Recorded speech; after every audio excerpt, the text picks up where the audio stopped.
নমস্কার বন্ধুরা, জলিস lifestyle YouTube চ্যানেলে আপনাদের সবাইকে স্বাগত আর একটা নতুন ভিডিওতে। সামনেই আসছে বাংলা নববর্ষ। পয়লা বৈশাখ 15ই এপ্রিল বুধবার হচ্ছে বাংলা নববর্ষ। এই নববর্ষর দিন আমরা প্রত্যেকেই বাড়িতে লক্ষ্মী গণেশের পুজো করে থাকি, কারণ হচ্ছে যে আমাদের সারা বছরটা যেন সুখ শান্তি সমৃদ্ধিতে কেটে যায় আর সারা বছর যেন আমরা ভালো থাকি, সুখে থাকি। তো পয়লা বৈশাখের দিন আমরা সিংহাসনে থাকা লক্ষ্মী গণেশ এবং অন্যান্য ঠাকুরের কিভাবে পূজা করব সেই পূজা পদ্ধতি আমি আজকে আপনাদের সঙ্গে শেয়ার করব। অনেকেই আছেন আলাদা করে ঘট পেতে মা লক্ষ্মী এবং সিদ্ধিদাতা গণেশের এদিন পুজো করে থাকেন পুরোহিত দিয়ে বা নিজেরাই। আমি কিন্তু তা করি না। আমি নিজের সিংহাসনে থাকা মা লক্ষ্মী এবং গণেশের কীভাবে পুজো করি সেটাই আপনাদের আমি দেখাবো। আপনারা যারা আমার মতো লক্ষ্মী গণেশের পুজো করবেন এবং সিংহাসনে থাকা সমস্ত ঠাকুরের পুজো করবেন সেই দিন, সেটাই আমি আজকে আপনাদের দেখাবো। প্রথমেই সিংহাসনটা পরিষ্কার করে নিতে হবে। আগের দিনের বাসি যে ফুল থাকে সেটা আপনারা আগের দিন সন্ধ্যাবেলাও করতে পারেন, সন্ধ্যা পুজোর সময়, বা সকালে নিত্য পুজোর আগেও সেটা করতে পারেন। তো আমার সিংহাসন পরিষ্কার করা আছে। এখন পুজো শুরু করার আগে আমি ধূপ আর প্রদীপটা জ্বেলে নিলাম।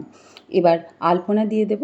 এদিন অবশ্যই আলপনা দেবেন, কারণ লক্ষ্মী পুজো করলে আমাদের মা লক্ষ্মীর পদচিহ্ন এঁকে বাড়িতে আলপনা দিতে হয়। যে স্থানে পুজো হবে সে স্থানে তো অবশ্যই দিতে হবে। তো ভালো করে আপনারা আলপনা দিয়ে নেবেন, তারপরে পুজো শুরু করবেন। তো আমি আমার গোপুকে স্নান করিয়ে একটা বস্ত্র পরিয়ে দিয়েছি।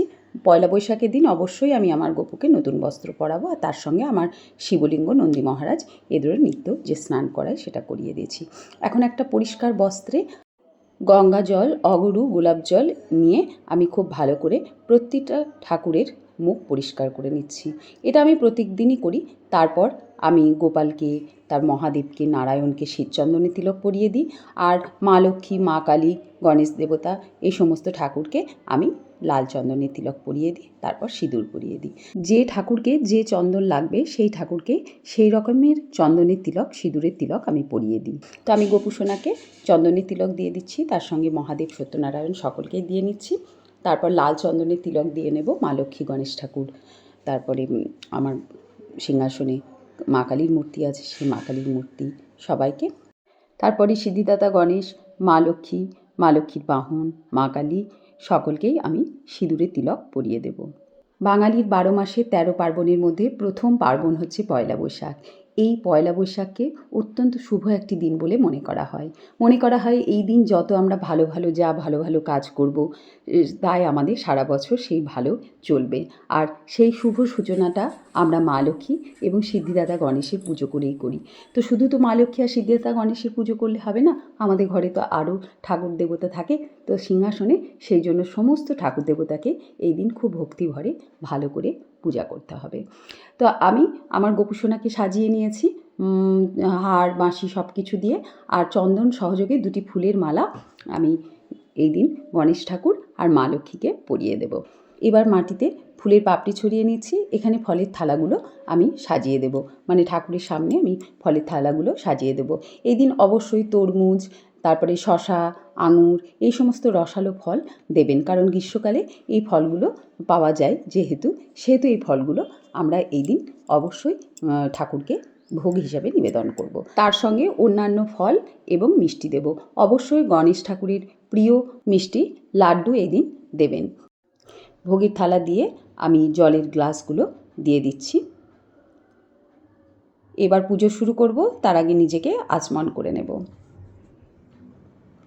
নম বিষ্ণু, নম বিষ্ণু, নম বিষ্ণু।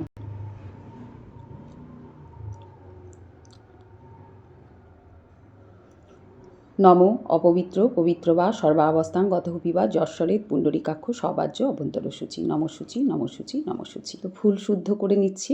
ফুল, তারপরে জল সব কিছুই শুদ্ধিকরণ করে নিতে হয়।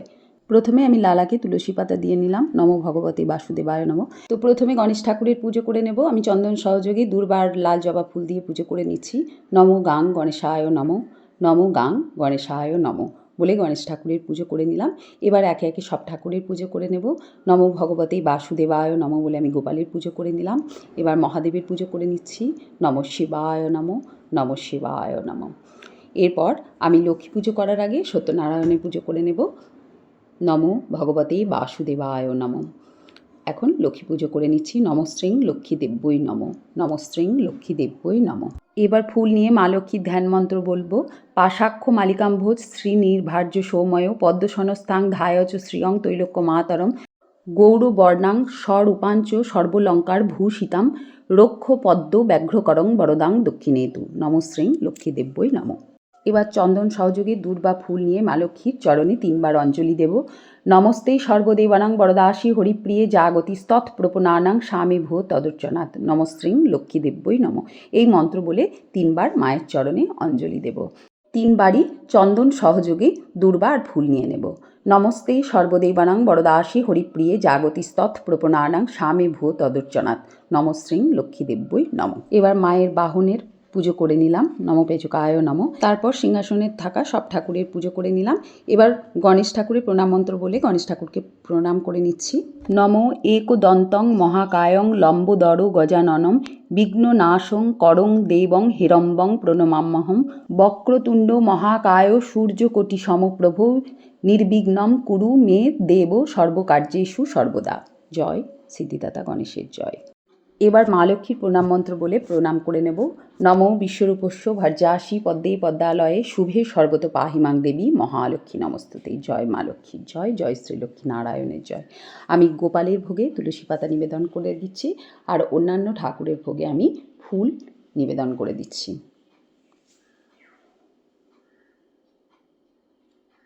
জয় প্রভু, জয় মা। এখন এবার আমি আরতি করে নেব। আমি ধূপ আর প্রদীপ দিয়ে আরতি করে নিচ্ছি।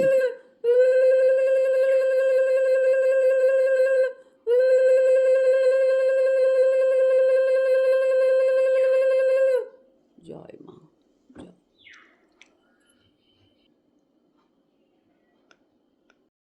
জয় শ্রীলক্ষ্মী নারায়ণের জয়, জয় সর্বদেব দেবীর জয়, জয় গণেশ দেবতার জয়।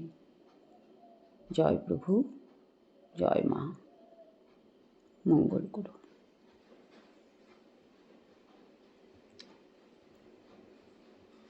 যদি পারেন এদিন মা লক্ষ্মীর পাঁচালিটা পাঠ করে নেবেন। নারায়ণং নমস্কৃত্যং নরচৈব নরোত্তমং দেবীং সরস্বতী চৈব তত জয়মুদিরয়ে। নমো গণেশায় বাসুদেবায় লক্ষ্মীদেব্যই নমো নমো। দোল পূর্ণিমার নিশি নির্মল আকাশ মৃদুমন্দ বহিতেছে মলয় বাতাস গোলকে কমলা সহ বসি নারায়ণ কহিতেছে নানা কথা সুখে আলাপন হেনকালে বিনা করে নারদ মুনিবর হরি গুণগানে মাতি হইয়া বিভর করজোরে ধীরে ধীরে করিয়া প্রণতি কহিতে লাগিল ঋষি নারায়ণী প্রতি কহমাতায় কেমন তোমার বিচার চঞ্চলা চপলা প্রায় ফিরো দ্বারে দ্বার মুহূর্তের তরে তব নাহি কোথা স্থিতি মর্তবাসী সদা তাই ভুগিছে দুর্গতি শতত কুক্রিয়ারত নরনারীগণ অসহ্য যাতনা দেয় দুর্ভিক্ষ ভীষণ অন্নভাবে শীর্ণকায় বলহীন দেহ অতি কষ্টে আত্মহত্যা করিতেছে কেহ প্রাণের অধিক কেহ পুত্র কন্যাগণে পরিত্যাগ করিতেছে অন্যের কারণে বল হে করুণাময়ী কি পাপের ফলে ভীষণ দুর্ভিক্ষে সদা মর্তবাসী জলে।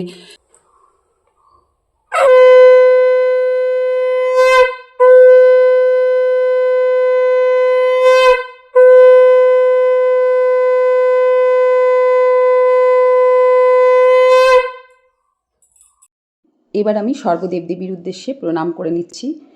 নমো সর্বমঙ্গল্য মঙ্গল্যেই শিবে সর্বাত্ম সাধিকে শরণ্যেই ত্রম্বকে গৌরী নারায়ণী নমস্তুতে। জয় সর্বদেবদেবীর জয়। তো বন্ধুরা, এই ছিল আমার পয়লা বৈশাখের দিন ঘরে সিংহাসনে যে লক্ষ্মী আর গণেশ ঠাকুর থাকে সেই লক্ষ্মী গণেশ ঠাকুরের পূজা পদ্ধতি এবং তার সঙ্গে অন্যান্য দেবদেবী যারা সিংহাসনে থাকেন তাদেরও পূজা পদ্ধতি। তো আমার আজকের এই পূজা পদ্ধতি আপনাদের কেমন লাগলো অবশ্যই একটা কমেন্ট করে জানাবেন। যারা ঘট পেতে লক্ষ্মী পুজো করতে চান এই দিন তারা ঘট পেতে লক্ষ্মী গণেশের পুজো করবেন, আর যারা বৃহস্পতিবার ঘট পেতে পুজো করেন তারা ঘট আর পাল্টাবেন না, সেই ঘটেই আমি যেমন পুজো করলাম সেরকম পুজো করবেন। তবে আমার মা লক্ষ্মীর ঘট পাততে নেই বলে আমি ঘটে পুজোটা আপনাদের দেখালাম না। তো আজকের ভিডিও আপনাদের কেমন লাগলো অবশ্যই আমাকে কমেন্ট করে জানাবেন। ভিডিওটি ভালো লাগলে একটা লাইক করে দেবেন এবং বন্ধুদের মধ্যে শেয়ার করে দেবেন।